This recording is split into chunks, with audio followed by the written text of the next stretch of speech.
We've all seen those movies that tell a story about a character that sparks a fire in us, that motivates and inspires us, that encourages us to reach beyond our limitations, that empowers us to say, I can do it. Well, this episode features a story about such a person. My name is Nancy Ippolito, and welcome to Everyday Inspiration. Chris Boshaar is a son, brother, boyfriend, and friend. He is an avid outdoorsman and fitness enthusiast.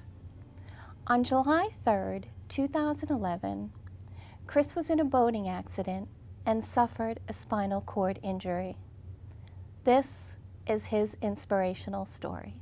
Obviously, you have adapted to many changes since your accident, but are you able to define anything that you miss the most? That's a great question, and it's one that I contemplate quite often. I wouldn't say that it's any one in particular thing that I necessarily miss the most. It's the day-to-day grind. It's getting up in the morning and going for my morning run at 4:45 in the morning, or getting on the bus to go to work, or just the silly things like giving your friend a handshake, or giving your mother a hug, or things like that. So yeah, no one big thing in particular that's completely devastating. It's just more or less a multitude of many small things that you tend to miss. Tell me a little about some of the medical details of your injury. My medical condition as of now is I'm a C4-5 complete quadriplegic. So what does that mean? It means that when I had my accident, when I fell off the boat, I hit the water and I broke my C4-5 cervical vertebrae in my neck. And each spinal cord injury is a little bit different. In my case, my vertebrae broke in towards my spinal column. So your spine is comprised of about 3 sections. You have your cervical vertebrae, your thoracic vertebrae, and your lumbar. And as you work your way up closer to your head, the more severe it is. So each vertebrae controls a certain part of your body. So if you were to fracture your lumbar, which is your lower back, you'd become a paraplegic. So you wouldn't be able to move your legs, but you'd have total function of your arms. So the higher you go up, like where I am is C4-5, which is high in my neck, I can't control anything below my shoulders. And if you go higher than me, like similar to Christopher Reeves, who was a C1, C2, he can't breathe. So the higher you go up, the higher level of the injury, the more severe it is. Chris regularly engages in physical therapy. He attends intense therapy sessions that many without a spinal cord injury would find difficult and challenging. Physical therapy does for you as well, and it helps a lot of people, is by doing something that you used to do all the time, whether it be walking or moving your arms. That's what we're doing at therapy, and you're kind of telling your body, hey, I used to do this all the time. Maybe it can now regrow a different route. It won't use the old one, but maybe to have a new pathway that can reconnect somewhere. Because at the end of the day, we only need about 10%. So my job, when you get hurt and you want something bad enough, is to try every route available. You were in the hospital and rehab for several months. What did you do to stay motivated both then and now? So this accident, it's a character building. It's a character building thing, and the whole journey definitely is a testament to the person you were, I believe, who you were before the accident. And I've always been somewhat of an optimistic man. My opinion is the glass is always half full, if you will. In addition to that, I've had some pretty influential people in my life that have been pretty motivated, and I do a lot of reading, and generally a lot of reading that I do is of inspirational people that happen to overcome severe adversity. Go figure. So as I mentioned, I've done a lot of reading about inspirational folks that have overcome a wide variety of different adversities. About 3 months before I got hurt, I read a book by Laura Hildenbrand titled Unbroken, and the subject was a man, Louis Zamperini, who was a World War II Army pilot that got shot down in the South Pacific. And Louis' journey is remarkable. He was shot down. He was out to sea for about 47 days, and fighting off sharks, fighting off planes that were shooting at him, starvation, thirst, only to be washed up in the Marshall Islands of an occupied Japanese island to be put into a prisoner of war camp for the next 18 months of his life. And the whole story is about, you know, never giving up on yourself, being resilient, and it just so happened that that's what stuck in my mind when I woke up staring at the white-tiled ceiling in Mass General's ICU. And in fact, that was what my father had said to me when he came into my room was, you know, this is Chris. This is going to be your unbroken, if you will. So that's something that I drew strength from. What are your beliefs about how you live your life and approach each day? And is there anything significantly that has changed since your injury? As I've told everyone this, some people, it takes like a catastrophic injury for them to open up their eyes to appreciate what they once had. I'm so fortunate enough I don't have those feelings because I woke up every day and I appreciate every day that I had. So I guess I kind of live by 3 rules, and it's complain less, work harder, appreciate everything that you have, and treat people the way that you want to be treated. And I think those 3 rules can help everyone. You seem to be surrounded by a very large support system, so tell me what that has meant for you in terms of dealing with the injury in your day-to-day life. My support system of, you know, family, friends, and the community have been overwhelming. Unfortunately, sometimes we get caught in the hustle and bustle of life, and you turn on the news, and it's almost all news is bad news, you know, and it kind of, you don't really get to see the graceful of people's hearts. And unfortunately, it takes like an accident like this to really see it. And I can say that I've seen the best of people's generosity and the human spirit of being really giving and careful. And I don't know where I'd be without it, to tell you the truth. And sometimes it's just overwhelming because, let's face it, thank yous don't adequately express the appreciation that my family and I have towards the support group that's, you know, encompassed me since my accident. Regardless of Chris's injury, he is not one to sit back and watch life go by. He retains his adventurous spirit, and he goes after the things he wants to do and doesn't let anything stand in his way. I went skydiving. I made accompanied by about 16 or 17 family and friends, and we went to Western Mass. I got hurt in July. I had plans of going skydiving in August, so I waited almost a year to go do that. So it was a long time coming, and I recommend everyone trying it at least once. It was awesome. The best part about it was that 7 minutes or 8 minutes of coming down. I didn't think about paralysis once. Really? I was like everybody else. I recommend it to anyone walking or in a wheelchair. I think it's good for all ages. Since first interviewing Chris for this episode, he has since gone surfing. Let's take a look at his incredible experience.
Clearly you are staying busy and active with some of the activities that you enjoy, but what are you doing as far as staying active and engaged in a business sense? Before I got hurt, I was working at Boston Capital, which is a real estate finance firm in the city.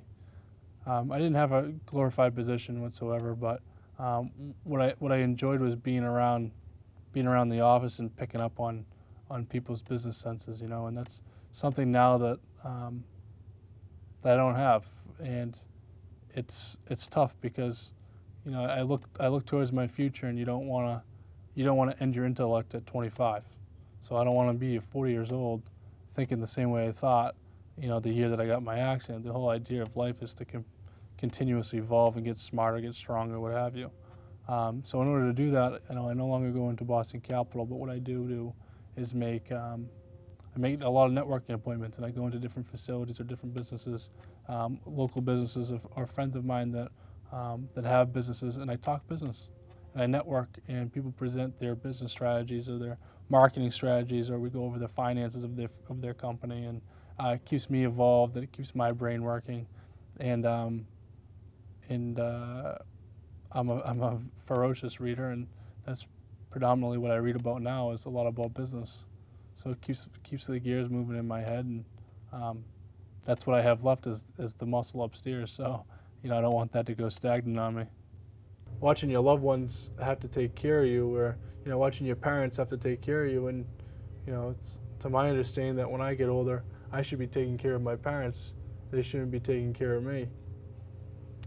In getting to know Chris and learning about his journey since the injury, I was completely amazed to learn that with the help and support of his friends and family, that he went back to the location where the accident happened. This was the epitome of courage, of forgiveness, and peace. It's not only for me, it's for those that are my family or friends that were there that day that might feel the same way I have towards that sandbar, saying, oh, you know, that place is evil, or you know, they get that feeling in their stomach where they don't want to go there, where that place has been such a great spot for all of us all these years. I don't want to see that taken from the family or my friends. So by me going there and showing strength, it gives them strength to do the same. And we all make peace together, and we can still enjoy that spot for years to come. Well, I'm a big believer in networking. So when I got hurt, once I could get off the breathing machine and came back from Atlanta from rehab, I went out on a quest, on a networking endeavor, if you will. And my goal was to meet as many people in the spinal cord injury community as I could. View us at www.restorethebosch.com. And my personal email is on there, so feel free to email me. That's one thing that most people in the chair are willing to do. I know when I first got hurt, people find out who you are that have other spinal cord injuries, and they just get a hold of you. What this website does is gives people or viewers an inside look at what it's like to be a 26-year-old man living with paralysis. But it's also used to inspire those that are walking to create awareness of spinal cord injury, but for also those that may have just gotten hurt or already hurt. Chris Boschar, son, brother, boyfriend, friend, and inspiration. Check him out at restorethebosch.com. I hope you enjoyed this installment of Inspiration. As we say here at Everyday Inspiration, live life to the fullest, live with passion, live your passion. See you next time.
Be surfing in a few weeks.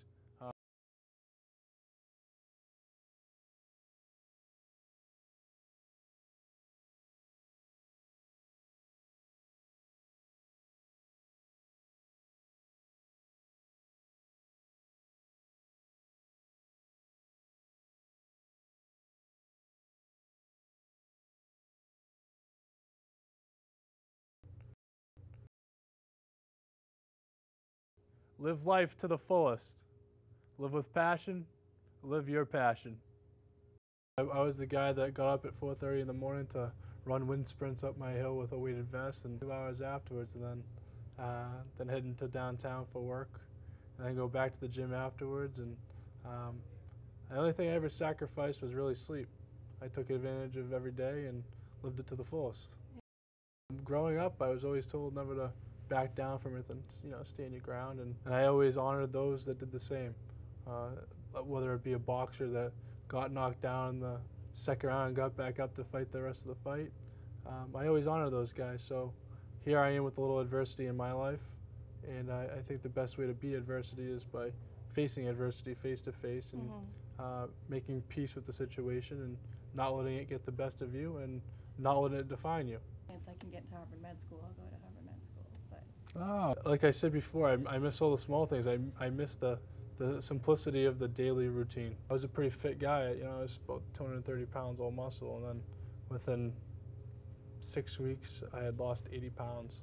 He went through an awful lot, and I looked up to him as a man that has a very strong mind and body, because you need a strong mind to get through that. Really influential person in my life growing up. An older gentleman. I used to walk my dog, and by older I mean he probably had 65 years on me, so he was about 80 years old when I met him. He had a very profound effect on me because he wasn't a parent or a grandparent. He was more of a friend, but he had lived all the chapters of life. He had lived. I used to have great talks with him, and he helped me significantly on the way I looked at life. And all the time is like, don't ever live with regrets. Yeah. Some people, when they first get hurt, they go into like a catastrophic or a devastating, traumatic event. It opens up their eyes, and they start living life, quote unquote, to the fullest. I can honestly say, I don't have any regrets. I lived my life just as that. I lived my life encapsulated by mind, body, and spirit. And I lived by 3 rules, and that was work hard, appreciate everything you have, don't take one day for granted, and I never did, and treat people the way you want to be treated. So this accident hasn't been an eye-opener to me. It has just reassured me that the way that I was thinking was right on track, and I just encourage those that aren't living life that way to maybe sit back and think about what I'm saying and do that. And because you never know when something like this happens or disease strikes, Sure. So looking back, I shoulda, coulda, woulda is the worst thing to feel or have regrets. And here I am. I took advantage of every opportunity that was ever given to me. And that makes me sleep a hell of a lot easier at night. The community has helped me out more than I could ever imagine. And thank yous sometimes don't adequately express my appreciation that I have towards everyone. So if I have a day that I'm not giving it my all, I think about all those people that have helped me so far, because it's impossible for me to pay everyone back for what they've done. But what I can do is pay it forward. So if I have a day that I'm not giving it my all, or I just feel a little bit below par under the weather, I think back and say, hey, these people are really helping you out. Whether it's fundraising or bringing over a meal or giving me a ride somewhere. If you're not going to do it for yourself because you're feeling blue, do it for them. Get up. You can see how we as a family cope with a spinal cord injury, and we're pressing on, moving on, and keeping our heads up high. You get a spinal cord injury, it's kind of, your family gets thrown into a tornado of disbelief, and sometimes there's not anyone there to help you get through it. So it doesn't just impact me. You're right. It impacts all those around you. Yeah. Cord injury, what now? And it's kind of like a rule book. Yeah.